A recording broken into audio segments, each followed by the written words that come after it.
जय हिंद प्यारे साथियों, कैसे हैं आप सभी। उम्मीद करते हैं आप लोग बहुत ही अच्छे होंगे। हम सभी को पता है कि हम लोग टारगेट के ऑब्जेक्टिव को कर रहे हैं, जो chapter 1 real number class 10th के हैं। उसमें हम लोग पार्ट 6 में आ चुके हैं। पार्ट 5 तक का अगर अभी तक आप वीडियो नहीं देखे हैं तो आप जल्द से जाकर प्लेलिस्ट में और इनसे पहले जितने भी क्वेश्चन बनाए गए हैं, जितने भी पार्ट बनाए गए हैं, उन सभी को जरूर देख ले, क्योंकि हर पार्ट में 20 प्रश्न रखे गए हैं। तो हम 100 प्रश्नों को सॉल्व कर दिए हैं। आज हम लोग को इस पार्ट में करने हैं 101 प्रश्न से ऊपर की जो भी प्रश्न है उन सभी को। आइए इसमें पहला प्रश्न 101 नंबर का जो प्रश्न है वो देखते हैं कि ये क्या कहता है। ये प्रश्न क्या कहता है देखिएगा। तो कहता है निम्नलिखित में से कौन सा कथन सत्य है या सही है। एक ऐसा कथन ये बताया, ये 4 कथन है, 4 बातें वो अपना रखा है और इन चारों बातों में से कौन सा बात सही है ये आपको बताना है। ठीक है, तो चलिए सबसे पहला क्या कहता है। अच्छा, हम एग्जाम्पल के थ्रू इसे समझेंगे कि ये जो बात है जो वो बोला है वो वास्तविक में लागू होता है या नहीं होता है। ठीक है, कहता है दो अपरिमेय संख्याओं का गुणनफल हमेशा अपरिमेय होता है। अगर हम दो अपरिमेय संख्या को गुना करें तो वो हमेशा क्या मिलेगा, हमें अपरिमेय ही मिलेगा। इसके लिए कुछ एग्जाम्पल हम आपको दिखाते हैं। जैसे मान लीजिए कि √3 क्या है, एक अपरिमेय संख्या है, और यही हम √5 का गुना कर दे। अब ये बताइए, दो ऐसी अपरिमेय संख्या है जिसका गुना करने पर हमें कहता है कि अपरिमेय ही होता है, ये आपको बताना है कि होता है या नहीं। तो हम दो रूट वाली संख्याओं का गुना करते हैं तो नियम क्या कहता है, अगर दोनों पे रूट है और दोनों की जो संख्या अंदर है वो अलग अलग है तो रूट रहेगा और दोनों आपस में गुना कर लेगा तो √15 हो जाएगा। और √15 भी क्या है, एक अपरिमेय संख्या है। ठीक है, तो यहां तक तो हमें समझ में आया कि कुछ ऐसी अपरिमेय संख्याएं हैं जिनको गुना करने पर क्या आता है, अपरिमेय ही आता है। लेकिन कुछ और संख्या को हम देखते हैं, √3 और √3, ये दोनों क्या है, एक अपरिमेय संख्या है और दोनों का हम गुना करेंगे तो नियम कहता है कि जब दोनों पे रूट हो और दोनों में संख्याएं क्या हो, एक जैसा हो, जैसे √3 और √3 दोनों में 3 ही है, तो उस स्थिति में रूट हट जाता है और दोनों के 3 से कोई एक 3 बाहर आ जाएगा, यानी इसका जो आंसर होगा 3 होगा। तो अब यहाँ पे ये जो संख्या आया वो क्या आया है, परिमेय आया है। क्यों, क्योंकि बिना रूट वाली संख्याएं तो परिमेय कहलाती है, तो ये परिमेय संख्या है। और यहाँ पे क्या आया, अपरिमेय संख्या। ये कहता है कि हमेशा अपरिमेय होता है, ये गलत बोला, हमेशा अपरिमेय नहीं होगा। कुछ स्थिति में ये परिमेय भी हो रहा है और कुछ स्थिति में अपरिमेय भी हो रहा है। जैसे हम √2 का गुना करें √3 में, तो इसमें दोनों पे रूट है तो रूट रहेगा, दोनों में संख्याएं अलग अलग है तो आपस में गुना कर लेगा। लेकिन यहीं पे हम दोनों में √2 का गुना कर दे, √2 गुने √2, तो दोनों अपरिमेय है, लेकिन यहाँ पे 2 बाहर आएगा जो क्या है, एक परिमेय संख्या, क्योंकि इसे p/q के रूप में लिखा जा सकता है। तो कुछ स्थिति में परिमेय भी आता है और कुछ स्थिति में अपरिमेय भी आता है। तो ये कथन हमारा क्या है, गलत है। ये कहा कि दो अपरिमेय संख्याओं का गुणनफल, जब हम दो अपरिमेय संख्या का गुना करेंगे तो वो हमेशा क्या आएगा, अपरिमेय आएगा। ये गलत बोला है, हमेशा अपरिमेय नहीं आएगा, कभी परिमेय भी आ सकता है और कभी अपरिमेय भी आ सकता है, जिसका एग्जाम्पल हमने आपके सामने रख दिया है।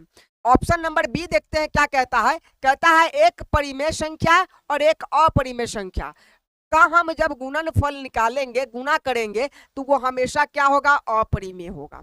जरा समझते हैं इस बात को। एक परिमेय लेना है तो परिमेय संख्या कोई भी जो बगैर रूट की हो, एक अपरिमेय लेना है तो हम क्या करेंगे, एक अपरिमेय संख्या, मान लीजिए कि हमने 2 ले लिया जो रूट वाली संख्या है, और इन दोनों का गुणनफल मतलब कि गुना कर देंगे। तो हम सब जानते हैं कि किसी रूट वाली संख्या का बगैर रूट वाली संख्या के साथ अगर गुना होता है तो रूट वाली संख्या के आगे की संख्या जो भी होती है उसके साथ बिना रूट वाली संख्या गुना कर लेती है। तो ये 2, इसके आगे 1 है, 1 में 2 से गुना होगा 2, और रूट वाली जो संख्या जैसी की तैसी रहती है। तो इसका मतलब ये आया।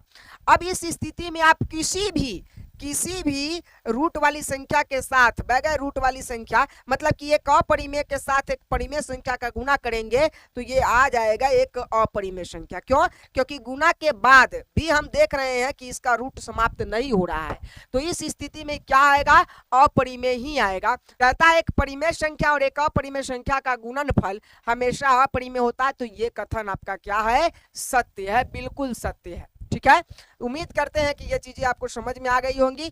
आगे बढ़ते हैं, अगले नंबर क्वेश्चन की तरफ बढ़ते हैं। यदि n एक प्राकृत संख्या है तब √n क्या है। हमसे पूछा है कि यदि n एक क्या है, प्राकृत संख्या है, जो n यहाँ √n दिया गया है उसमें से जो n है, n क्या है, प्राकृत संख्या है। n क्या है, n कहता है प्राकृत संख्या है। क्या है? प्राकृत संख्या है। तो n अगर प्राकृत संख्या है तो हमसे पूछा है कि रूट अंडर n क्या होगा। हम सभी जानते हैं कि ऑप्शन क्या है, हमेशा प्राकृत संख्या होगा, हमेशा अपरिमेय संख्या होगा, हमेशा परिमेय संख्या होगा, और कभी प्राकृत संख्या और कभी अपरिमेय संख्या होगा।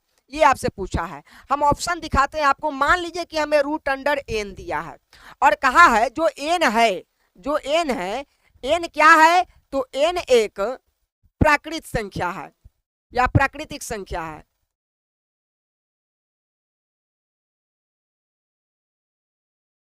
क्या है? प्राकृतिक संख्या है। ठीक है, अगर ये n प्राकृतिक संख्या है तो प्राकृतिक संख्या कौन है?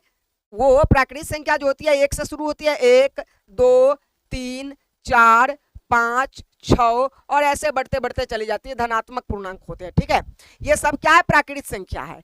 अगर कहा n एक प्राकृतिक संख्या है तो n रूट अंडर n का मान क्या होगा? तो देखिए आप जरा, अगर n के जगह पर हम क्या रख दे? पहली संख्या n के जगह पर रख दे 1, तो हमारा रूट अंडर 1 का वर्गमूल क्या आएगा? 1 ही आएगा। और 1 क्या है? एक प्राकृतिक संख्या है। क्या है? प्राकृतिक संख्या है। क्यों? क्योंकि ये सभी तो प्राकृतिक संख्या ही है, और प्राकृतिक संख्या को हम अंदर रखे और फिर ये निकला तो क्या निकला? एक प्राकृतिक संख्या ही निकला। यहीं पे हम रूट अंडर 2 रख दे, मतलब कि n के जगह पे 2 रख दे, तो 2 रखने के बाद ही हमें क्या, रूट से बाहर 2 निकल जाएगा? नहीं, इसका पूरा पूरा वर्गमूल नहीं होगा, तो ये रूट अंडर 2 ही रहेगा। और रूट वाली संख्या क्या कहलाती है? अपरिमेय संख्या कहलाती है। क्या कहलाती है? अपरिमेय संख्या। तो अपरिमेय संख्या हो गई। एक और हम काम कर सकते हैं, यहाँ पे इस बार रूट अंडर 3 रख के देख सकते हैं। तो रूट अंडर 3 रखेंगे तो भी इसका पूरा पूरा वर्गमूल नहीं होगा। इस स्थिति में ये क्या कहलाएगा? अपरिमेय संख्या, क्योंकि रूट वाली संख्या क्या कहलाती है? अपरिमेय संख्या कहलाती है। एक बार और हम n के जगह पे अब 4 को रख के देख लेंगे। 4 रखेंगे तो इसका पूरा पूरा वर्गमूल हो जाएगा क्या? 2। अब ये क्या है? तो एक प्राकृत संख्या है। क्या है? एक प्राकृत संख्या है।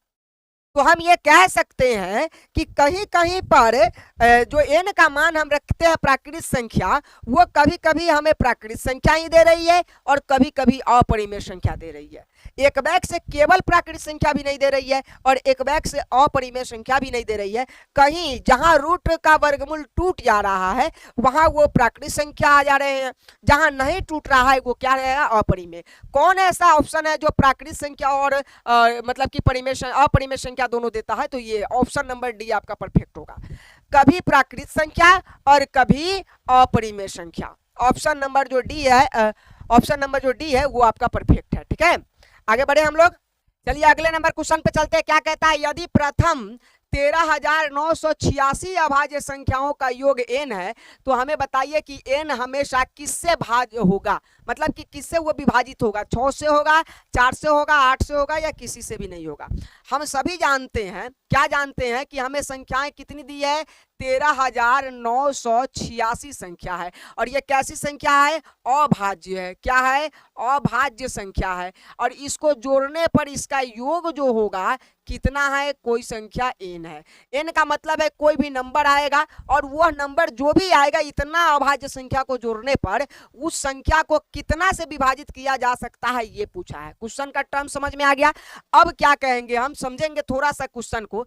हमें अभाज्य संख्याओं को जोड़ना है, तो अभाज्य संख्या कौन होता है जरा समझिए। अभाज्य संख्या होता है 2 3 5 7 9 11 13 17, इस तरह से बहुत सारी संख्याएं होती है। अब हम सब जानते हैं कि ये जो संख्याएं हैं ऐसी संख्या है जो स्वयं और एक के अलावा किसी से विभाजित नहीं होता, उसी को तो अभाज्य संख्या कहते हैं।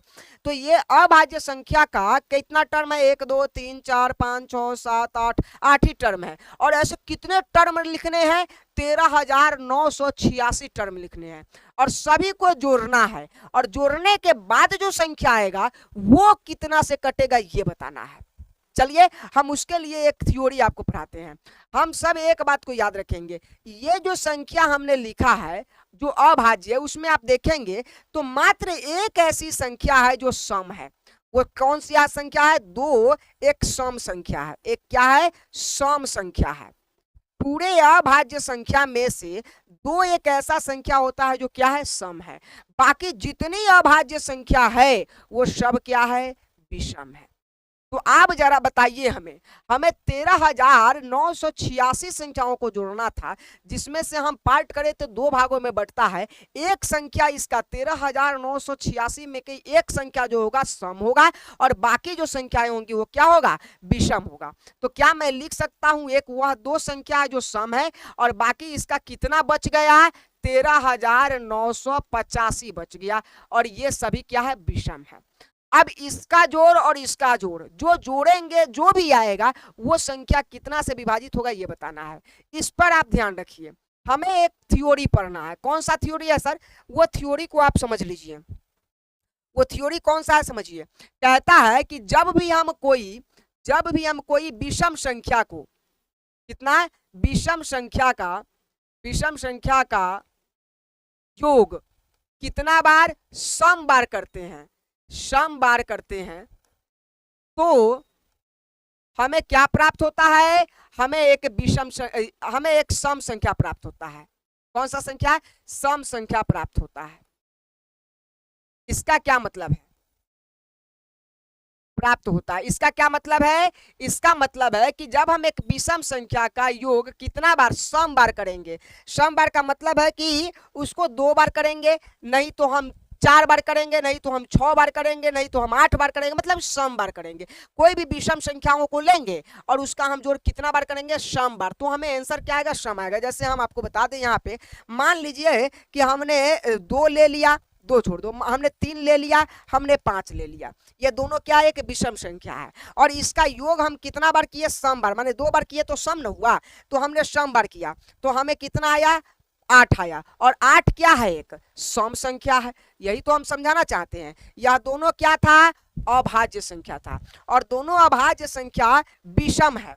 और विषम को जब हम सम बार गुना किए, ये भी विषम है, ये भी विषम है, लेकिन इन दोनों विषम का हम 2 बार गुना किए, मतलब कि 2 बार जोड़े हैं तो सम बार किए हैं, तो सम बार हम किए हैं तो हमें क्या प्राप्त हुआ है, सम प्राप्त हुआ है।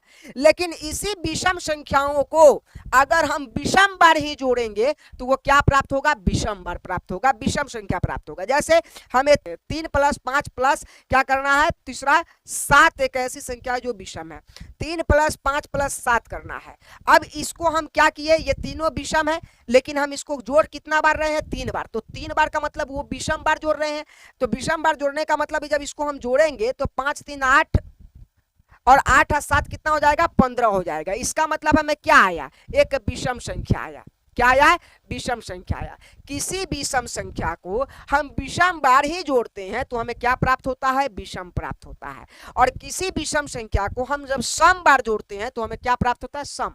तो आप जरा बताइए, जब हम इस अभाज्य संख्या के 13,986 संख्याओं को 2 भागों में तोड़ा, जिसमें एक संख्या विषम था, बाकी सब क्या था, विषम था, तो हमने सम को अलग कर लिया है और विषम को अलग कर लिया। अब ये विषम को जोड़ना है, कितने विषम संख्याओं को जोड़ना है, 13,985। अब 13,985 को जोड़ेंगे तो 13,985 बार लिखना पड़ेगा, 13,985 बार लिखना पड़ेगा। और 13,985 बार जितनी संख्याएं लिखाएंगी वो सब क्या लिखाएंगे भाई, विषम ही तो लिखाएंगे, क्योंकि अभाज्य पूछ रहा है। तो विषम संख्याओं को 13,985 बार जोड़ेंगे तो ये विषम है कि नहीं है, 13,985 जो पद जोड़ाएगा वो भी तो विषम है। तो यानी विषम को विषम बार जोड़ेंगे तो हमें क्या प्राप्त होगा, हमें प्राप्त होगा विषम संख्या। कौन सी संख्या प्राप्त होगी, विषम संख्या प्राप्त होगी। अब जरा बताइए, हमें 13,985 का जो जोड़ आएगा वो संख्याओं का जोड़ आने के बाद क्या आएगा, विषम संख्या आएगा। और किसी भी सम संख्या को हम किसी विषम संख्या के साथ जोड़ते हैं, किसके साथ, विषम संख्या के, तो अभी हमारा आंसर क्या आएगा, विषम संख्या ही आएगा। जैसे मान लो कि हमारा विषम संख्या 7 है और इसमें हम सम संख्या 2 को जोड़ते हैं तो 7 2 कितना हो जाएगा, 9। 9 क्या है, एक विषम संख्या है कि नहीं है। तो किसी भी विषम संख्या को जब हम सम संख्या के साथ जोड़ते हैं तो हमें आंसर जो आता है विषम आता है। तो बताइए, हम 2 को अगर इस विषम संख्या के साथ जोड़ेंगे तो हमें क्या आएगा, एक विषम संख्या आएगा कि नहीं आएगा। एक ऐसा संख्या आएगा जिसमें 2 से भाग नहीं लगेगा, याद रखिएगा, जिसमें विषम आएगा और विषम में कौन भाग करेगा जो पूरा पूरा कटेगा? तो याद रखिए सम तो भाग करेगा तब पूरा पूरा नहीं कटेगा। अभी 6 देखिए, 6 एक सम संख्या है कि विषम संख्या है? तो आप कहेंगे सम संख्या है।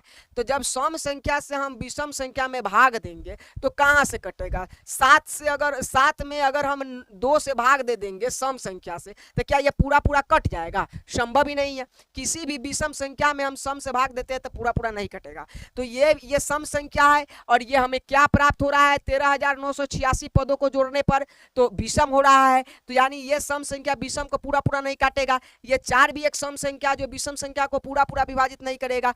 ये 8 भी एक सम संख्या जो विषम संख्या को पूरा पूरा विभाजित नहीं करेगा। तो ये इसका ऑप्शन हो जाएगा इनमें से कोई नहीं। इनमें से कोई ऐसी संख्या नहीं है जो इस विषम संख्या जो प्राप्त हुआ है उसको पूरा पूरा विभाजित कर सके। समझे? उम्मीद है कि ये चीजें आपको समझ में आ गई होगी। समझ में आ गई होगी तो आगे बढ़ते हैं हम लोग, अगले क्वेश्चन की तरफ बढ़ते हैं। अगला क्वेश्चन है कि x के पावर n प्लस 1 का एक गुणक x प्लस 1 है तो n निश्चित रूप से होगा। किस रूप का होगा? एक विषम पूर्णांक होगा, एक सम पूर्णांक होगा, एक ऋणात्मक पूर्णांक होगा, एक धनात्मक पूर्णांक होगा। क्या आंसर होगा ये आपसे पूछा है। आप देखिए हमें दिया है x के पावर n प्लस 1 दिया हुआ है, ठीक है। और हमें कहता है कि इसका एक गुणक है। एक क्या है? गुणक है। गुणक है। कौन गुणक है भाई? तो गुणक है x प्लस 1। याद रखिएगा कि जब भी कोई संख्या किसी का गुणक होता है तो इसका मतलब होता है कि उसका मान इसमें रखने पर इसका जो मान होगा वो 0 हो जाएगा। याद रखिएगा, अगर मान लीजिए कि हमने कहा कि x के पावर n प्लस 1 का यह एक गुणक है, मतलब कि गुणनखंड है, तो इसका मतलब है कि इसका जो भी वैल्यू होगा उसको इसमें रखेंगे तो इसका मान क्या हो जाएगा? 0 हो जाएगा। तभी यह गुणक होगा, नहीं तो नहीं होगा। ठीक है, अब समझिए पहले, अगर हम इस यहां से x प्लस 1 से हम x का वैल्यू निकाल ले तो इसके लिए हम क्या करते हैं? 0 रखते हैं और x का वैल्यू निकालेंगे तो ये उधर चल जाएगा तो -1 हो जाएगा। x का वैल्यू क्या आया? -1 आया। अब ये अगर ये वाला इसका एक गुणक है तो इस एक -1 पर इसका मान क्या हो जाएगा? 0 हो जाएगा। अगर कोई कहता है कि ये जो संख्या है इसका ही गुणनखंड ये है तो इसका जो भी मान होगा वो मान इसमें रखेंगे तो इसका मान क्या हो जाएगा? 0 हो जाएगा। तब भी इसका गुणनखंड होगा, नहीं तो नहीं होगा। तो हमने इसका मान निकाला x प्लस 1 का, तो हमें x का वैल्यू क्या आया? -1 आया। तब हम x के पावर n और प्लस 1 में हम x का मान रखेंगे और देखेंगे कि इसका मान 0 कब होगा। जब जब होगा वही ये n का मान होगा। आइए देखते हैं। कहता है x का जो मान है -1 है तो x के जगह पे -1 रख दिए, इसका पावर n का n रहेगा, अब +1 का +1 रहेगा। अब बताइए, हमें n निश्चित रूप से पूछा है।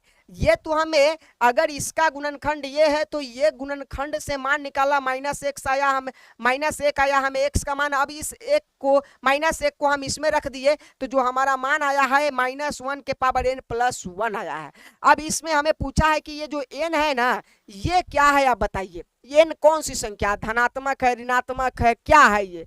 तो आपको हम बताएंगे कि n का मान हमें रखना है। सभी मानों को रखने पर देखना है कि वह कौन सा मान है जिस पर इसका मान क्या हो जा रहा है? 0 हो रहा है। तो देखिए हम यहाँ -1 का -1 रहने देते हैं। n का जो वैल्यू है हम n का मान लेते हैं कि एक प्राकृत संख्या है, 1 2 3 4 5 ऐसा संख्या है। तो आप देखेंगे तो आप पाएंगे कि अगर n का वैल्यू हम 1 रखते हैं, क्या रखते हैं? 1, तो 1 का स्क्वायर हो जाएगा, -1 का स्क्वायर +1 हो जाएगा। होगा कि नहीं होगा? अब इसका हम हल करेंगे तो क्या आएगा? -1 को 1 बार गुना तो -1 ही आएगा, +1, ये कट के क्या बनेगा? 0 बनेगा। मतलब कि n का कौन सा मान काम आया यहाँ 0 बनाने के लिए? तो पहला मान आया जो क्या है? 1 है। अब आइए एक n के मान को 2 करते हैं, तो जब n के मान को 2 करेंगे तो -1 कितना बार? 2 बार।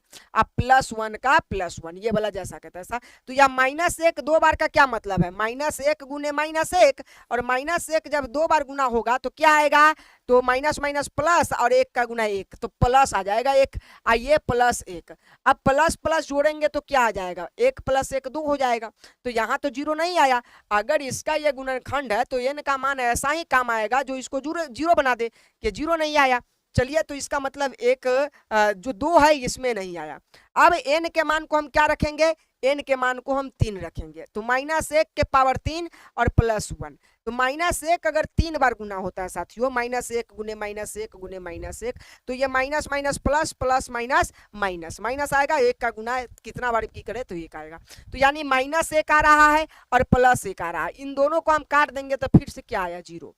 मतलब कि जब पावर विषम हो तो माइनस में आंसर आता है, जब पावर सम हो तो प्लस में आंसर आएगा, ठीक है, अगर माइनस आगे हो तब। तो यहाँ जो आया ये भी मान 0 बना दिया, तो यानी दूसरा जो मान है वो 3 आया है, 3 पर n के 3 मान पर और 1 मान पर यह संख्या, ये जो इसका मान है वो क्या बना है, 0 बना है, ठीक है। अब आते हैं, अगर -1 का पावर 4 रखेंगे और +1 रहेगा, तो -1 4 बार गुना का मतलब है ये प्लस बन जाएगा और 1 आ जाएगा, +1 बराबर कितना हो जाएगा, 2 आ जाएगा। तो फिर यहाँ क्या आया, ये आया एक 2 संख्या आया जो क्या है, 0 नहीं है, तो मैं कह सकता हूं कि अब 5 जो रखेंगे उस पर भी क्या आएगा, 0 आएगा। तो इसका मतलब ये जो संख्याएं जा रही है कौन सी संख्या है, पहला क्या है, एक विषम संख्या, एक विषम पूर्णांक है, तो ये विषम है कि नहीं है, 1 3 5 क्या है, एक विषम संख्या है जिसमें 2 से भाग नहीं लग रही है, तो हम ये कह सकते हैं कि n का मान क्या होगा, एक विषम संख्या होगा, क्या होगा, एक विषम संख्या होगा, जहां ये x+1 इसका एक क्या होगा, गुणक होगा या गुणनखंड होगा। आप ऐसे भी चेक कर सकते हैं, अगर हम n के जगह पर इस n के जगह पर हम क्या कर दे, x का मान 1 कर दे और +1 कर दे, और इसमें हम क्या करें, भाग दे दे, किससे भाग दे दे, x+1 से, तो गुणक अगर होगा x के पावर 1 रखने पर अगर गुणक होगा n का मान, तो ये क्या आ जाएगा, 0 से सफल आ जाएगा, तो हम भाग देंगे तो इसका भी पावर 1 इसका भी पावर 1, तो x को काटने के लिए हमें 1 से गुना करना पड़ेगा, तो x का x हो गया, 1 1 का गुना प्लस प्लस प्लस 1 हो जाएगा, ये माइनस ये दोनों कट गया, शेषफल क्या आया, 0 आया। उसी तरह से अगर n का मान हम क्या करते हैं, 2 करते हैं, तो x के पावर 2 और +1 ये हो गया। अब इसमें हम किससे भाग देंगे, x+1 से देंगे, तो x 2 है तो हमें x यहाँ है और x में 1 से गुना कर देंगे तो x² हो जाएगा, और यहाँ प्लस और प्लस क्या हो जाएगा, इस 1 का डायरेक्ट गुना करेंगे x में, तो 1 का हम x में गुना करेंगे तो +x हो जाएगा। अब यहाँ ये और ये माइनस का ये कट जाएगा, यह दोनों जुट नहीं सकता, इसलिए इसका चिन्ह ओरिजिनल माइनस का आया था, -x और +1। अब यहाँ देखिए हमें x से इसको काटना है, तो यहाँ माइनस मांग रहा है तो माइनस दे दिए, x में हम कितना से गुना करें तो x आ जाएगा 1 से, तो x में हम -1 से गुना किए तो -x आ गया, और प्लस माइनस क्या होगा, माइनस, और यहाँ पर देखिए अगर 1 में 1 से गुना करेंगे तो क्या आ जाएगा, 1 आ जाएगा। अब देखिए यहाँ पे ये माइनस प्लस बन जाएगा, ये माइनस भी प्लस बन जाएगा, ये कट गया, लेकिन ये 1 1 क्या बन गया, 2 बन गया। तो जब हम n का मान रखे तो 2 रखे तो हमें आंसर 2 प्राप्त हुआ, शेषफल अगर 3 रखेंगे तो फिर क्या हो जाएगा, 0 हो जाएगा। तो हम कह सकते हैं जो ये n का मान है, सम पर 0 नहीं आ रहा है और विषम पर 0 आ रहा है, यानी एक धनात्मक विषम पूर्णांक होगा, ठीक है। चलिए आगे बढ़ते हैं, अगले क्वेश्चन की तरफ बढ़ते हैं। उम्मीद करते हैं कि आपको ये समझ में आया होगा। ये क्वेश्चन सब थोड़ा सा टफ है, समझे, इसलिए आप थोड़ा सा इस पे मेहनत कर लीजिएगा। कहता है निम्नलिखित में से कौन सा भिन्न का दशमलव प्रसार शांत है, कौन सा ऐसा भिन्न है जिसका दशमलव प्रसार शांत है। तो हम दशमलव प्रसार शांत के लिए आपको एक चीज बताए हैं कि जो नीचे वाला हर है उसका अभाज्य गुणनखंड कीजिए। अभाज्य गुणनखंड करने के बाद अगर वह संख्या का गुणनखंड केवल 2 और 5 आता है तो हम कहेंगे कि पूरा का दशमलव प्रसार शांत होगा। अगर 2 और 5 की संख्या के अलावा कोई दूसरी संख्या आ जाता है तो हम कहेंगे यह शांत नहीं है और वहीं पर उसको कट कर देना है। तो यहाँ देखिए 700 का अगर हम अभाज्य गुणनखंड करें तो 2 से कटेगा तो कितना हो जाएगा, 350 हो जाएगा। अगर यही संख्या 2 से कटे, 2 एकम 2 और ये 1 बच जाएगा, ये 15 2 सत्ते 14, 1 बच जाएगा 10 और ये 2 पंचे 10, ठीक है। अब यहाँ पर देखिए क्या यह संख्या 2 से कटेगा, नहीं कटेगा, तो क्या ये 3 से कटेगा, देखते हैं 7 5 12 1 13, 3 से भी नहीं कटेगा, तो ये 5 से कटेगा। 5 से काटेंगे तो क्या आ जाएगा, 5 5 3 का 15 आ जाएगा, ये 2 बच जाएगा, ये 50 25 हो जाएगा, ठीक है। 5 3 का 15, 2 बच जाएगा, 50 25 हो जाएगा। उसके बाद क्या आ गया, 35 आ गया, तो 35 को हम 5 से काटेंगे, 5 7 35, और ये 7 किससे कटेगा, 1 से कटेगा। यहाँ तक तो साथियों ठीक था, लेकिन ये जो 7 आया है ना, ये गड़बड़ कर दिया है, ये इसको शांत नहीं होने दिया। 2 और 5 के अलावा कोई नहीं आना चाहिए अभाज्य गुणनखंड में, और हमें क्या आया है, 7 आया है। इसका मतलब ये तो शांत नहीं होगा। आगे बढ़ते हैं। अब हम क्या करेंगे, 2100 का अभाज्य गुणनखंड करेंगे। जब 2100 का अभाज्य गुणनखंड करेंगे तो हम 2 से काटेंगे तो क्या हो जाएगा, 1050 आ जाएगा। आएगा कि नहीं आएगा, आएगा। उसके बाद हम इसमें क्या 2 से भाग कर सकते हैं, हाँ कर सकते हैं। 2 से करेंगे तो 5 दूना 10, 2 दूना 4, 1 बच जाएगा, 2 पंचे 10, ये आ गया। उसके बाद हम इसको किससे भाग करेंगे, 2 से तो भाग लगेगा नहीं। क्या ये 3 से भाग हो सकता है, तो हाँ सर 3 से भाग हो सकता है। अगर 3 से भाग हुआ, क्यों हो सकता है, क्योंकि इसके अंकों को जोड़ने पर अगर 3 का टेबल आता है तो 3 से होगा। 5 5 5 10 और 10 2 12, 12 एक ऐसी संख्या है जो 3 के पारा में आता है, यानी 3 से भाग होगा। अगर कोई संख्या 3 से भाग हुआ जिसमें 2 और 5 के अलावा, 2 और 5 के अलावा कोई भी आया तो क्या हो जाएगा, उसका दशमलव प्रसार अशांत हो जाएगा। तो ये भी नहीं हुआ क्योंकि अब 3 से भाग लगने जा रहा है, तो 3 से भाग लगेगा, इसका मतलब अशांत हो जाएगा। इसमें आइए, तो हमें तो उम्मीद था कि यही दोनों में से कोई हो जाए। अब आप देखते ही कहेंगे सर ये तो आप अभाज्य गुणनखंड करके चेक कर रहे थे, और यहाँ तो बट्टा में अभाज्य गुणनखंड में ही दिया है कितना, 7 के पावर 3। तो ये दोनों तब तक ठीक था, लेकिन इस 7 के पावर 3 देने के बाद ये इसका दशमलव प्रसार अशांत हो जाएगा, आपको ऐसा लगेगा। क्योंकि अब इनमें से कोई भी नहीं दिया है तो आप पट से क्या करेंगे, ये डी नंबर ऑप्शन को क्लिक कर देंगे। लेकिन मैं आपको कहता हूं थोड़े देर शांत रह के इसको भी चेक कर लीजिए, क्या ये सही है। हमने कहा था कि जब दशमलव प्रसार शांत होगा तो एक बात की और ध्यान रखनी है कि ऊपर से नीचे वाली संख्या नहीं कटने चाहिए। ऊपर कितना है, ऊपर है 343 और नीचे है 2 के पावर 3, 5 के पावर 3 और 7 के पावर 3 है, यही है। अब चलिए थोड़ा सा हम ऊपर की संख्याओं से गुणनखंड करके देखते हैं। 343 का अगर हम गुणनखंड करेंगे तो कितना आएगा, ये 7 से कट जाएगा, 7 से कटेगा तो 7 चौके 28 आ जाएगा, इसमें से 6 बच जाएगा और 7 नामा कितना हो जाएगा, 63 हो जाएगा। तो ये मतलब कि ये हो गया आपका 49। फिर 49 कटेगा किससे, 7 से, 7 7 49, फिर 7 से कटेगा 1, कितना 7 आया 3। तो यानी ऊपर हम 7 के पावर 3 लिख सकते हैं, 7 3 बार है, इसके बदले हम 7 के पावर 3 लिख सकते हैं, और नीचा 2 के पावर 3, 5 के पावर 3 और 7 के पावर 3 लिख सकते हैं। अब बताइए यह दोनों से यह दोनों कटेगा कि नहीं कटेगा, कटेगा। तो ऊपर कुछ नहीं तो 1 बचा, नीचे क्या बचेगा, 2 के पावर 3 और 5 के पावर 3। अब बताइए ये शांत है कि नहीं है, क्यों, क्योंकि इसका बट्टा वाला जो संख्या है हर है उसका गुणनखंड क्या है, तो 2 और 5 के रूप का है, 2 के पावर n और 5 के पावर m के रूप का है, इसलिए यह सूत्र के रूप का है, यह शांत होगा। इनमें से कोई वाला जो ऑप्शन है ये गलत हो जाएगा, यह शांत होगा, ये आपको याद रखना है। इस संख्या का दशमलव प्रसार क्या होगा, शांत होगा।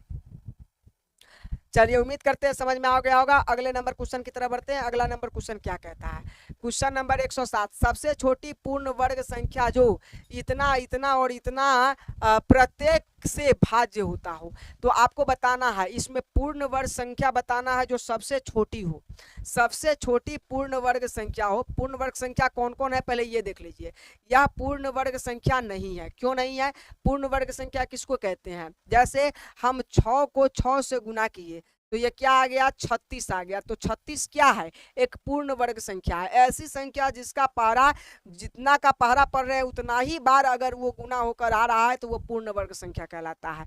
तो ये पूर्ण वर्ग संख्या है। लेकिन 240 कोई ऐसा पहरा नहीं है कि हम उतना का पहरा उतना ही बार पढ़े तो ये 240 आए, इसका मतलब ये पूर्ण वर्ग संख्या ही नहीं है। तो बात तो खत्म करिए।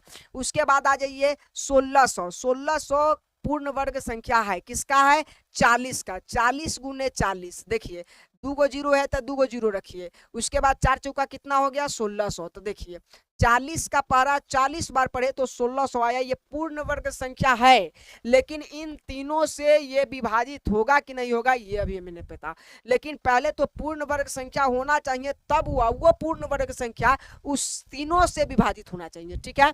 उसके बाद तो ये पूर्ण वर्ग संख्या है, इसको चेक किया जाएगा बाद में, रुक जाइए। उसके बाद आता है 2400, 2400 भी कोई भी ऐसी संख्या नहीं है जिसका पहरा उतना ही बार पढ़ा जाए तो वो संख्या 2400 आए, इसलिए ये भी पूर्ण वर्ग नहीं है, पूर्ण वर्ग नहीं है, पूर्ण वर्ग नहीं है, ठीक है। ये भी पूर्ण वर्ग नहीं है, पूर्ण वर्ग नहीं है, ठीक है।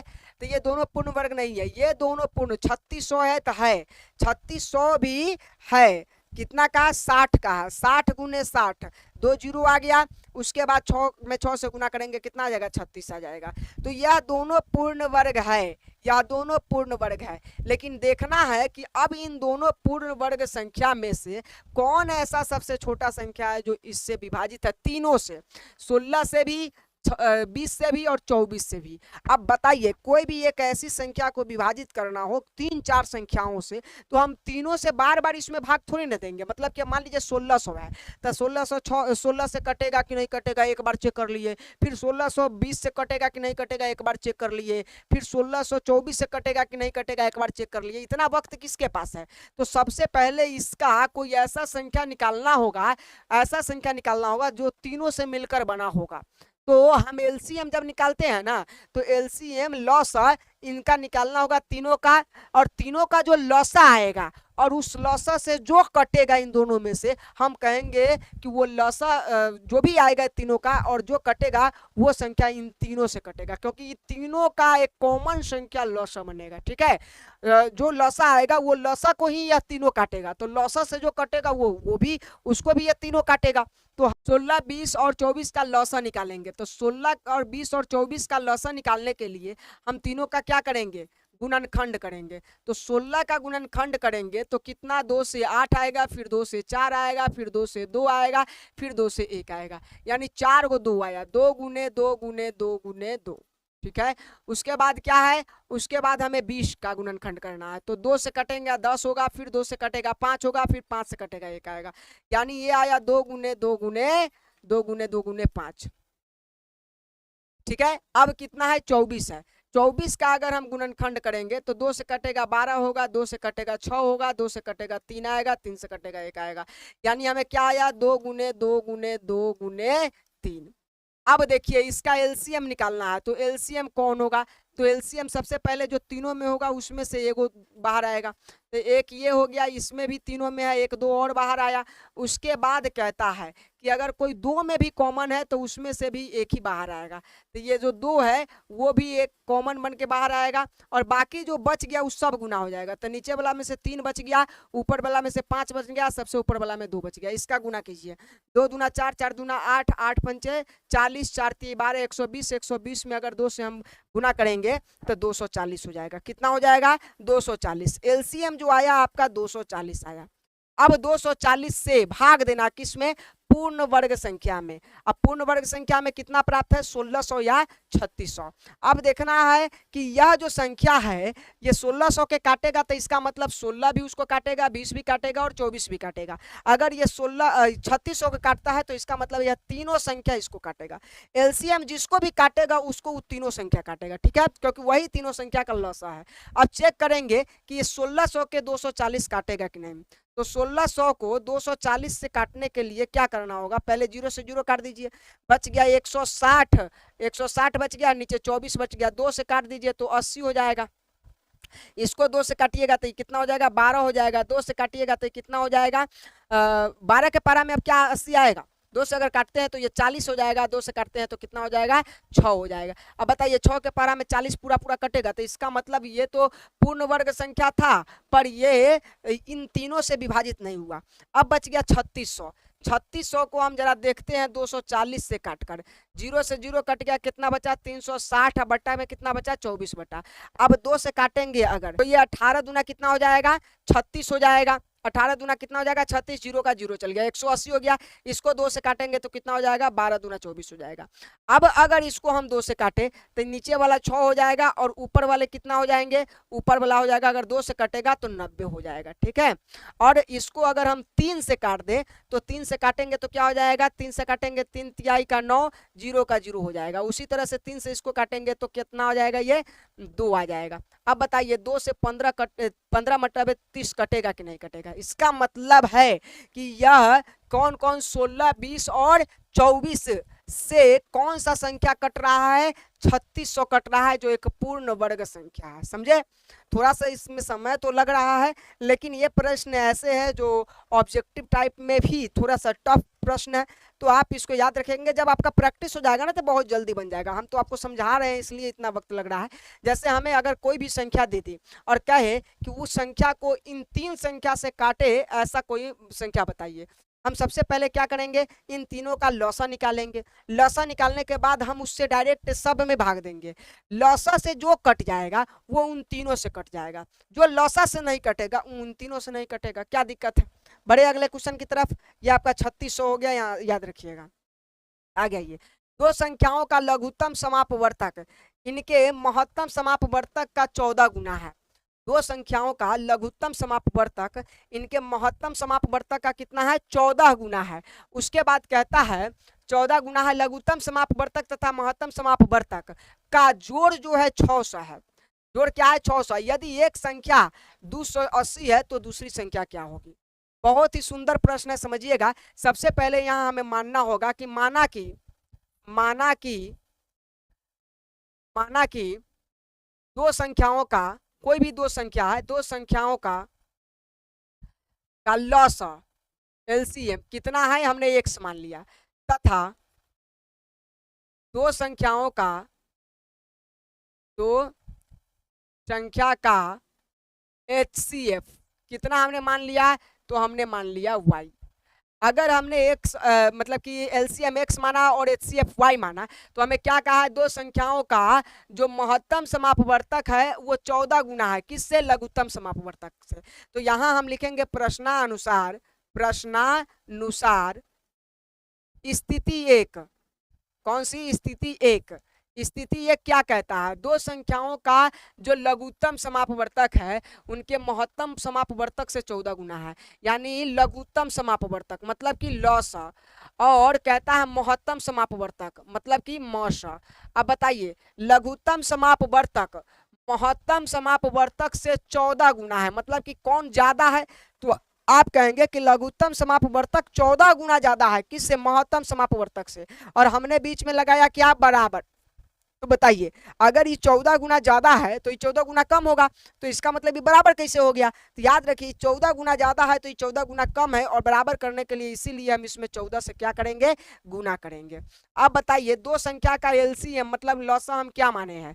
x माने हैं, और 14 गुना है तो 14 रहने दीजिए, और मौसा क्या माने हैं? y माने हैं, तो 14y हो गया। इसको हम समीकरण क्या मान लेते हैं? 1। आइए, स्थिति दो कहते हैं। स्थिति दो को हम पढ़ के सुनाते हैं आपको। क्या कहता है? स्थिति दो कहता है क्या कहता है कि लघुत्तम समापवर्तक तथा महत्तम समापवर्तक का जोड़ 600 है। तो लघुत्तम समापवर्तक किसको माने हैं? x को। महत्तम समापवर्तक किसको माने? y को। इन दोनों का जोड़ कितना है? 600 है। ये समीकरण क्या हो गया? 2 हो गया। समीकरण क्या हो गया? 2 हो गया। अब देखिए, x का मान अगर इसमें हम रख दें तो x का मान, x बराबर कितना है? 14y है। तो x के जगह पे हम 14y हो रख देंगे, तो 14y अब प्लस क्या? y बराबर कितना? 600। तो 14y या y कितना हो जाएगा? 15y हो जाएगा कि नहीं हो जाएगा? बराबर कितना आएगा? 600 आएगा। अब जब 15y बराबर 600 आया तो y का मान क्या आएगा? y का मान आएगा y बराबर 600 और बट्टा में कौन चल जाएगा? y के साथ 15 गुना में है तो 15 चल जाएगा भाग में। 15 चौका 60, 15 चौका 60, यानी ये y का मान जो आ जाएगा वो 40 आ जाएगा। y का मान कितना आ जाएगा? 40 आ जाएगा। y किसको माने थे? y किसको माने थे? तो हम माने थे y HCF को। तो HCF हमारा कितना आ गया? 40। अब हमें LCM निकालना है। तो LCM निकालने के लिए हमें क्या करना होगा? LCM निकालने के लिए इस y के मान को समीकरण 1 में रख दीजिए। तो x बराबर आपका क्या आ जाएगा? 14 का 14 रहेगा, y के जगह पर कितना आ जाएगा? 40 से गुना हो जाएगा। तो x बराबर हो जाएगा 14 चौका कितना हो जाएगा? 56, यानी x का जो मान हो जाएगा वो 560 हो जाएगा। हमें जो एलसीएम मिला, एलसीएम मतलब कि लौसा हमें कितना मिला? 560 मिला। और हमें मौसा मिला, मौसा का मतलब HCF, मौसा कितना मिला? तो हमें मिला 40। इन दोनों से हमें क्या निकालना है? और कहता है कि एक संख्या भी दिया है, कितना? 280। तो हमें इसकी दूसरी संख्या बतानी है। हम सभी जानते हैं एक सूत्र को क्या वो सूत्र है? सूत्र कहता है दो संख्या का गुणनफल। क्या? गुणनफल बराबर क्या है? HCF गुने क्या? LCM।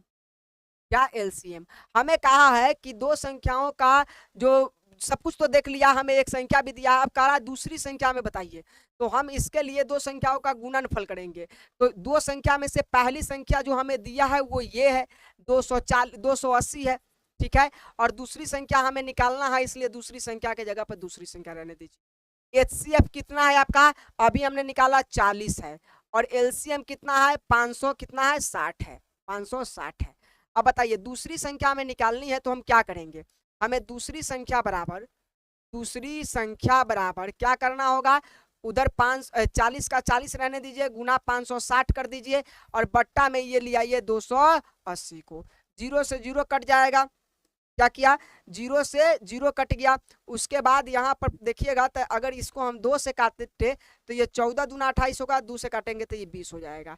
फिर अगर हम इसको 2 से काटे तो ये 7 हो जाएगा, फिर इसको हम 2 से काटेंगे तो कितना हो जाएगा? 10 हो जाएगा। ये 7 8 कितना हो जाएगा? 56 हो जाएगा। कितना हो जाएगा? 7 8 56। और 10 में हम अगर 8 से गुना कर दे तो कितना हो जाएगा? 80 हो जाएगा। यानी दूसरी संख्या जो होगी आपकी वो क्या होगी? 80 होगी। पहली संख्या 240 और दूसरी संख्या 80। ऑप्शन नंबर आपका बी जो होगा वो परफेक्ट होगा। प्यारे साथियों देखिए, इतनी लंबी प्रोसेस से आपके ऑब्जेक्टिव आएंगे, तो आप जरा समझिए कि 2 नंबर और 5 नंबर वाले क्वेश्चन किस टाइप का रहता होगा। ये ऑब्जेक्टिव का प्रश्न खैर है नहीं, लेकिन अगर आपके बुक में है तो फिर पढ़ना ही पड़ेगा। ये अगर होता भी ना तो बड़े लेवल का जो एग्जाम होता है, जैसे SSC हो गया, रेलवे हो गया, उसमें ठीक ठाक है, उसमें ये चलेगा। लेकिन इस लेवल में थोड़ा सा ये टफ है। अगर आया है तो आप समझ लीजिए, कोई दिक्कत नहीं है। आप चैप्टर पढ़े हैं तो आसानी से समझ में आ जाएगा। आगे बढ़ते हैं, अगले क्वेश्चन की तरफ बढ़ते हैं। क्या कहता है? कहता है कि संख्या रेखा यानी नंबर लाइन पर प्रत्येक बिंदु प्रदर्शित करता है। किसको प्रदर्शित करता है? अब संख्या रेखा आप देखिएगा तो यहाँ पे 0 होता है, इसके इधर -1 -2, इधर आ जाता है +1 +2, ऐसा ही होता है ना। तो अब कहता है किसे प्रदर्शित करता है? एक वास्तविक संख्या, एक प्राकृत संख्या, एक परिमेय संख्या, एक अपरिमेय संख्या। आप जानते हैं कि अगर कोई दो परिमेय संख्या है, ये 1 हो गया और ये कितना हो गया? 2 हो गया, तो इसके बीच में रूट वाली संख्याएं भी तो होंगी, बहुत सारी रूट वाली संख्याएं भी तो होंगी, समझे। तो संख्या रेखा पे रूट वाली संख्याएं भी होती है, जिसको हम क्या कहते हैं? अपरिमेय संख्या कहते हैं। और ये जो संख्या है 2 है, -2 है, 1 है, इस सब P/Q के रूप में लिखा जा सकता है कि नहीं? अगर 2 है तो हम 2/1 लिख सकते हैं, जो P/Q के रूप में है। ये क्या है? परिमेय संख्या है। यानी संख्या रेखा पर बिंदु जो प्रदर्शित करता है वो परिमेय संख्या को केवल नहीं करता, वो केवल परिमेय संख्या नहीं करता क्योंकि इस पर क्या है? अपरिमेय भी है। और केवल अपरिमेय को भी नहीं करता क्योंकि इस पर क्या है? परिमेय है। प्राकृत संख्या को भी केवल नहीं करता है। ये हम सब जानते हैं कि जो वास्तविक संख्या होता है, क्या होता है?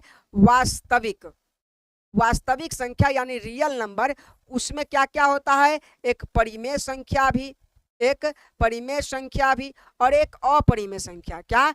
अपरिमेय संख्या, अपरिमेय संख्या। इन दोनों संख्या और साथ में ये प्राकृतिक संख्या, तीनों का एक समुच्चय बनाइएगा तो क्या कहलाएगा? वास्तविक संख्या।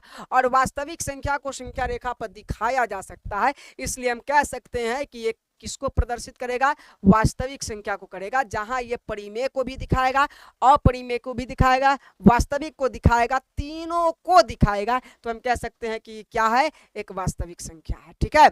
न ये केवल परिमेय को दिखाएगा, न ये केवल अपरिमेय को दिखाएगा, और न केवल ये प्राकृतिक संख्या को दिखाएगा।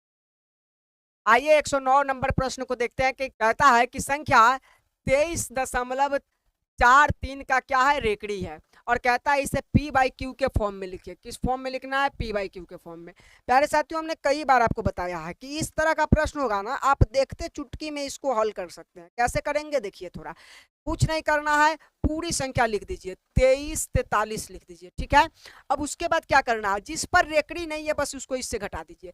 23 पर रेखड़ी नहीं है 43 पर रेकड़ी है छोड़ दीजिए, 23 पर रेकड़ी नहीं है, बस पूरी संख्या लिख दीजिए, रेकड़ी का भी और दशमलव के पहले का भी, सब संख्या को लेकर लिख दीजिए, और जिस पर रेकड़ी नहीं है उसको घटा दीजिए, 23 को घटा दीजिए, ठीक है।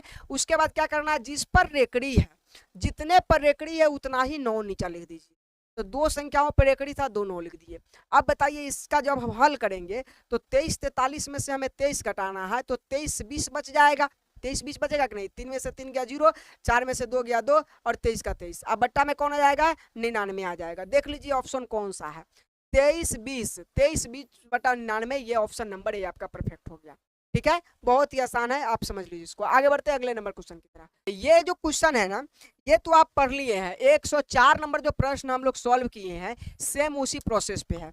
अब ये थोड़ा सा ऑब्जेक्टिव में छोटा कर दिया, क्या किया है, कहता है x के पावर n प्लस 1 जो है का एक गुणक क्या है, x प्लस 1 है, तो सिर्फ ये तभी ऐसा होगा जब n का जो मान होगा वो होगा, मतलब कि n के किस मान पर यह इसका एक गुणक होगा। हम सभी जानते हैं कि अगर x के पावर n प्लस 1 है और इसका एक गुणक किसको होना है, x प्लस 1 को होना है, यानी इससे जब हम इसमें भाग करें तो इसका मान जो आए वो क्या आए, शेषफल जो आए 0 आए, और वो 0 तब आएगा जब ये इससे पूरा काटेगा, और पूरा तब काटेगा जब n का मान विषम होगा। क्या होगा, विषम होगा, या तो 1 होगा, या तो 3 होगा, या तो 5 होगा, मतलब कि कोई भी विषम संख्या इसका पावर होगा, तब यह x जो है x प्लस 1 इसको पूरा पूरा भाग कर सकेगा। जैसे हम आपको दिखा देते हैं, मान लीजिए n के जगह पर हम 1 रख लिए, तो हमें n के जगह पर 1 मिला, तो x के पावर 1 मिला प्लस 1 मिला। अच्छा, अगर ये इसका गुणक है तो ये इसको भाग करेगा x प्लस 1 से, ये वाला से, और ये भाग करेगा, तो अगर 0 आ गया तो हम कहेंगे कि हाँ सही है सर। तो x से हम x में भाग करने के लिए हम कितना से गुना करेंगे, 1 से गुना करेंगे, 1 के x में गुना करेंगे तो x के पावर 1 ही हो जाएगा, और प्लस और ये प्लस क्या हो जाएगा, 1 हो जाएगा। ये माइनस हुआ, ये माइनस हुआ, ये कट गया, ये कट गया, शेषफल क्या आया, 0 आया। उसी तरह से अगर हम x के प्लस में यहाँ पर x के पावर n के जगह पर हम क्या रख ले, 3 रख ले, 3 रख ले, x के पावर 3, अब प्लस क्या रख ले, हम 1 का 1 रख ले, इसको भाग करेंगे तो देखिए यहाँ x के पावर 3 है, यहाँ x है, तो इसको कितना से और गुना करना होगा, x के पावर 2 से गुना करना होगा। जब ये गुना करेंगे तो x के पावर 3 हो जाएगा, इसका डायरेक्ट गुना होगा तो प्लस प्लस प्लस होगा, और 1 से x के पावर 2 में गुना होगा तो x के पावर 2, इसका माइनस हो जाएगा, इसका क्या हो जाएगा, माइनस, ये कट गया, ये बच गया माइनस का x के पावर 2 और प्लस का क्या 1। उसके बाद हम जब भाग करेंगे तो हमें इसको पूरा पूरा काटने के लिए यहाँ माइनस लगाना होगा, क्योंकि यहाँ माइनस मांग रहा है, यहाँ एक्स स्क्वायर मांग रहा है, यहाँ केवल एक्स है तो एक एक्स भी लगाना होगा। अब यहाँ गुना करेंगे तो प्लस माइनस माइनस, एक्स में एक्स से गुना होगा एक्स स्क्वायर, और ये प्लस और ये माइनस एक्स का गुना होगा तो प्लस माइनस माइनस, और एक्स में अगर -1 से गुना करे तो क्या आ जाएगा, माइनस एक्स आ जाएगा, ठीक है। अब यहाँ देखिए ये माइनस प्लस बन जाएगा, और ये प्लस क्या बन जाएगा, अब माइनस क्या बन जाएगा, प्लस बन जाएगा, ये कट गया, हमारे पास क्या बचा, x प्लस 1 बचा। अब x प्लस 1 बचा तो हम क्या करेंगे, फिर से हम इसको भाग करेंगे, तो अब कितना से भाग करना होगा, 1 से भाग करना होगा, तो x से x कट जाएगा, और ये प्लस 1 का 1 कट जाएगा, ये माइनस पूरा पूरा कट के 0 आ गया। यानी जब हम x का मान यानी जब हम n का मान 1 3 5 यानी एक विषम संख्या रखते हैं, क्या रखते हैं, विषम संख्या, तब जाकर यह पूरा पूरा विभाजित होता है, और उस स्थिति में ये इसका एक क्या हो सकता है, गुणक हो सकता है। n एक धनात्मक पूर्णांक होगा और वो क्या होगा, n एक विषम पूर्णांक होगा। ऑप्शन नंबर बी जो है आपका परफेक्ट होगा, ठीक है, वहां भी एक विषम संख्या। अब जैसे हम n का मान यहाँ 2 रख लेंगे, आप रख के देख लीजिएगा, n के मान 2 रखेंगे और प्लस 1 रहेगा, और इसमें हम किससे भाग करेंगे, x प्लस 1 से भाग करेंगे, तो इसका जो शेषफल है ना, इसका जो शेषफल है वो 0 नहीं आएगा, शेषफल बराबर नहीं होगा किसके, 0 के, और 0 के जगह पर 2 आ जाएगा। तो आप करके देख लीजिएगा, और 2 आ जाएगा तो इसका मतलब ये कहना का मतलब होगा कि ये इसका एक गुणनखंड नहीं होगा। क्या, आगे बढ़ते हैं अगले क्वेश्चन की तरफ। अगला क्वेश्चन क्या कहता है, कहता है 6x के पावर 4 6x के पावर 4 y और तथा हमें 12xy का महत्तम समापवर्तक चाहिए। महत्तम समापवर्तक का मतलब HCF चाहिए। क्या करना होगा, पहले इसका गुणनखंड कीजिए, इसका गुणनखंड कीजिएगा तो अंक का गुणनखंड कीजिएगा तो 2 गुणे 3 हो जाएगा। उसके बाद आइए x के पावर 4 है तो हम x को कितना बार लिख सकते हैं, 4 बार लिख सकते हैं, ठीक है। और y एक बार है तो एक बार लिख सकते हैं। इसका गुणनखंड करेंगे तो 12 का गुणनखंड करेंगे तो 2 गुने 2 क्या हो जाएगा, 2 दूना 4 और 4 तिहाई क्या हो जाएगा, 12 हो जाएगा। 2 गुने 2 गुने 3 हो गया। x कितना बार है, एक बार है। y कितना बार है, एक बार है। और HCF का क्या मतलब होता है, HCF का मतलब होता है कि जो दोनों में आया हो, तो 2 दोनों में है तो 2 आ जाएगा। 3 दोनों में है क्या, हाँ सर 3 भी दोनों में है तो एक 3 भी आ जाएगा। x दोनों में है तो हाँ सर एक x दोनों में है तो एगो x आ जाएगा। एक y भी दोनों में है तो एक y आ जाएगा। बाकी HCF में कोई नहीं आता, जिसका जोड़ा नहीं बना वो नहीं आएगा। तो यहाँ 3 दूना कितना हो जाएगा, 6, x के साथ x, y के साथ y, ये रह जाएगा 6xy। कौन सा ऑप्शन सही है, ऑप्शन नंबर जो डी है वो सही है। इसका यहीं से हम ज्ञात कर सकते थे। एक और नियम लगाकर देखिएगा, इसमें हम क्या करें, कोई ऐसा कॉमन खोजिए जो दोनों को काट दे, तो भाई वो कितना हो जाएगा, 6 हो जाएगा। उसके बाद देखिए x के पावर 4 है, x के यहाँ इसके पास x है, तो जो HCF होता है ना कम से कम संख्या को लिया जाता है, ठीक है। और LCM होता है वो ज्यादा से ज्यादा संख्या को लिया जाएगा। तो यहाँ HCF है इसलिए इसका x के पावर 4 है, इसके x के पावर 1 है, तो कम वाला को लिया जाएगा। तो एगो x आ गया, इसका y भी 1 है, इसका y के पावर भी 1 है, तो एक y आ जाएगा। तो इस तरह से भी आप ज्ञात कर सकते थे। ये आपका परफेक्ट हो गया, जिसमें आपकी गलत होने की संभावना 0% है, ठीक है, जो आप जानते हैं बचपन से। तो उम्मीद करते हैं ये भी आपका समझ में आ गया होगा। अगले क्वेश्चन की तरफ। अगला क्वेश्चन क्या कहता है, कहता है √10 गुने √15 बराबर क्या होगा, ये बताना है। तो हम सब जानते हैं कि किसी भी रूट वाली संख्या में जब दूसरी रूट वाली संख्या से गुना होती है और रूट के अंदर जो संख्या है दोनों अलग अलग होता है, तब इस स्थिति में रूट रह जाता है और यह दोनों संख्या आपस में क्या कर लेता है, गुना कर लेता है। तो 15 दाइन के कितना हो जाएगा, 150। अब हम चाहते हैं कि इसका रूट टूट जाए, तो रूट टूटने के लिए ये 150 जो 150 है ना, उसका गुणनखंड पहले करना होगा। तो 150 का गुणनखंड करेंगे, 2 से लगाएंगे, 75 दूना क्या हो जाएगा, 150 हो जाएगा। इसके बाद 2 से तो ये लगेगा नहीं, अब कितना से लगेगा, 3 से लगाएगा। 3 से लगाएगा, 3 दूना 6 हो जाएगा, ये 1 बच जाएगा, 3 5 15, 25 तिहाई 75 हो जाता है। अब ये 5 से लगेगा, 5 एकम 50 25 हो जाएगा, फिर 5 से लगेगा, 1 होगा। क्या आया इसके जगह पे, इसके 150 के जगह पे हम लिख सकते हैं 2 गुने 3 गुने 5 गुने 5, यही तो लिख सकते हैं। अब इसमें कॉमन खोजिए, जो जोड़ा में होगा वो बाहर निकलेगा, तो 5 जोड़ा में है तो 5 बाहर निकला, जो जोड़ा में नहीं होगा वो भीतरे गुना हो जाएगा, तो 3 दूना क्या हो जाएगा, 6, 5√6। ऑप्शन कौन सा है, 5√6, ऑप्शन नंबर ए जो है आपका ठीक है, ठीक है। आपका 5√6 जो है वो सही है, कोई दिक्कत नहीं। अगले नंबर क्वेश्चन की तरफ बढ़ते हैं। अगला नंबर क्वेश्चन क्या कहता है, देखिए ये कहता है 2 रूट वाली ब्रैकेट्स है, 2 ब्रैकेट्स का आपको गुना करना है और बताना है कि एक परिमेय संख्या है या नहीं है। तो चलिए हमें जो संख्याएं दी है वो देख लेते हैं। 3 + √3 है, ठीक है, और एक और ब्रैकेट है 3 - √3, ठीक है। अब इसका गुना करना है, तो नियम गुना का कहता है, गुना का नियम क्या कहता है साथियों, कहता है कि इस पहली संख्या से दोनों में गुना कर दीजिए और फिर इस दूसरी संख्या से दोनों में गुना कर दीजिए। तो पहली 3 से अगर दोनों में गुना करेंगे तो 3 से 3 में करेंगे तो 3 तिहाई 9 होगा, इसका प्लस इसका माइनस क्या होगा, माइनस होगा। 3 से √3 में करेंगे तो एक रूट वाली संख्या एक बगैर रूट वाली संख्या है, तो 3√3 हो जाएगा। उसके बाद इस संख्या से इसमें करेंगे तो इसका प्लस इसका माइनस, प्लस क्या हो जाएगा, प्लस हो जाएगा। 3 से √3 में करेंगे तो 3√3 हो जाएगा। उसके बाद ये प्लस ये माइनस क्या होगा, माइनस। √3 से √3 में करेंगे, दोनों रूट वाली संख्या, दोनों में संख्या समान है, तो कोई जो उसके अंदर अंक होता है वही बाहर आ जाता है। अब जरा बताइए 3√3 एक माइनस का है एक प्लस का है, तो कट जाएगा कि नहीं कट जाएगा। अगर कटा 9 में से 3 घटेगा कितना हो जाएगा, 6 हो जाएगा। और 6 क्या है, इसके बट्टा में 1 लिख दे तो ये P/Q के रूप में लिखा जा सकता है कि नहीं, तो हाँ सर लिखा जा सकता है। तो ये परिमेय हुआ कि नहीं हुआ, तो परिमेय हुआ, तो परिमेय हुआ तो हाँ एक परिमेय संख्या है। कहता है कि इतना और इतना एक परिमेय संख्या है, हाँ या ना, तो हाँ एक परिमेय संख्या है, ठीक है। बढ़ते हैं अगले क्वेश्चन की तरफ। अगला क्वेश्चन क्या कहता है, अगला क्वेश्चन क्या कहता है, कहता है 1.34 को परिमेय संख्या के रूप में आपको, परिमेय संख्या का मतलब बट्टा वाली संख्या, 1.34 को परिमेय संख्या के रूप में लिखना है। तो हम क्या करेंगे, 1.34 हमें जो दिया है वो लिख दिए। परिमेय संख्या के रूप में लिखने का मतलब इसका दशमलव तोड़ना होगा। तो हम सब जानते हैं सर, दशमलव अगर तोड़ेंगे तो दशमलव के बदले, दशमलव से पहले जो संख्या होता है उसके बदले 1 आता है, चाहे जितना भी रहे, और दशमलव के बाद जितनी संख्या रहती है उतना ही 0 आ जाता है। तो हमें आया 134 बट्टा क्या 100।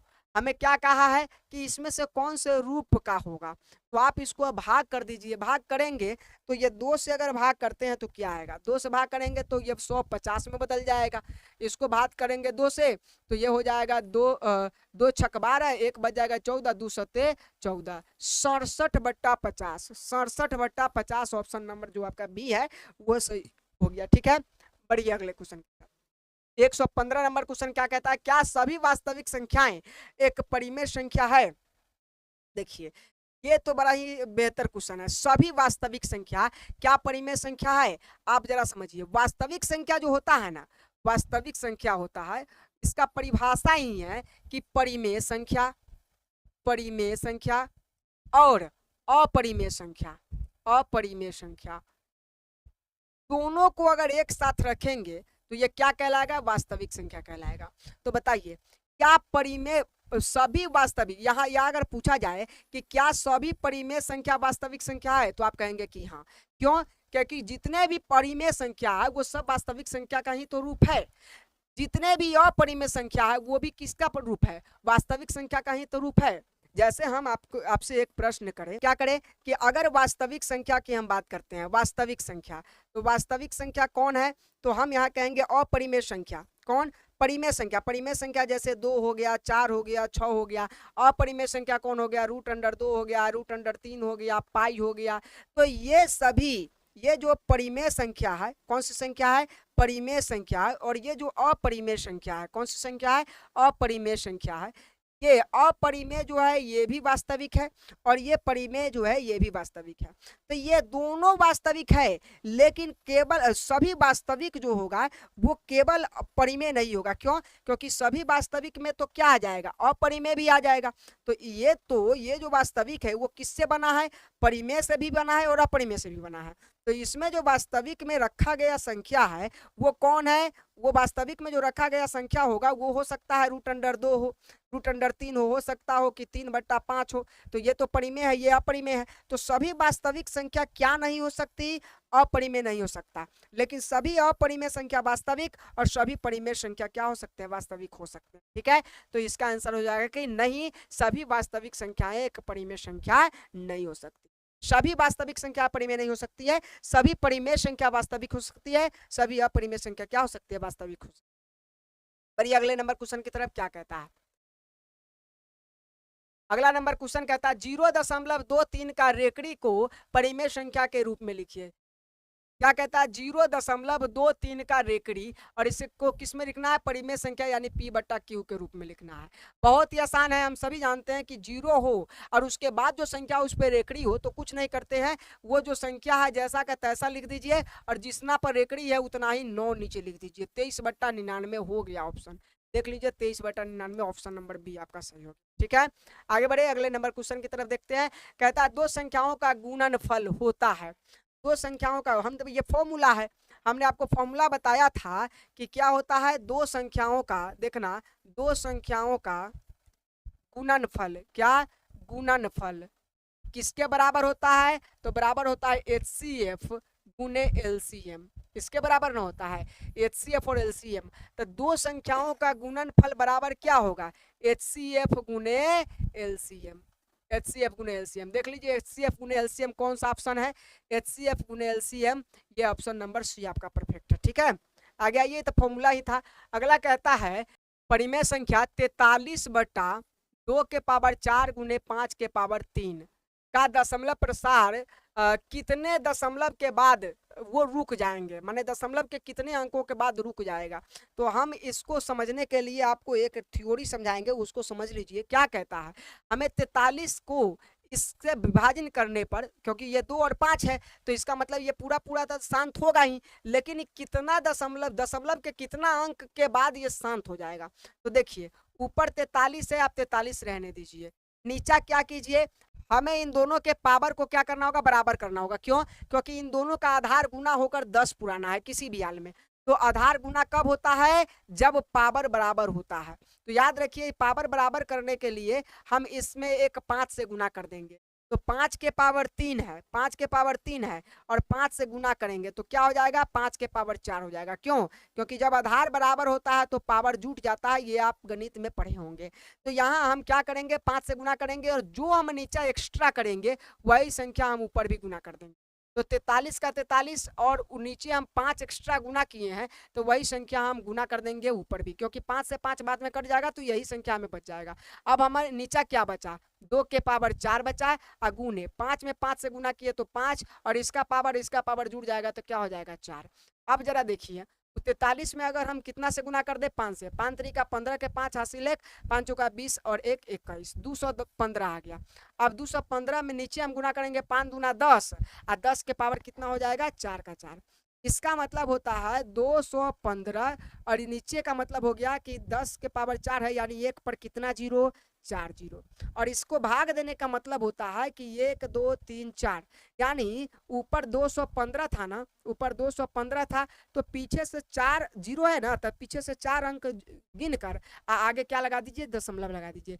1 2 3, अब 3 ही अंक है तो आगे हम क्या लगाएंगे अपना मन से, जीरो। जीरो लगाएंगे तो दशमलव पड़ेगा और उसके बाद हम आगे अपना मन से क्या लगा सकते हैं, जीरो जीरो लगा सकते हैं। तो जब दशमलव के बाद कितने अंक के बाद ये पूरा पूरा कट रहा है, 1 2 3 4, यानी ऑप्शन नंबर जो डी है वो आपका परफेक्ट हो जाएगा। ठीक है, आइए अगले क्वेश्चन को देखते हैं। संख्याओं 50 और 25 के एचसीएफ और एलसीएम का गुणनफल क्या होगा।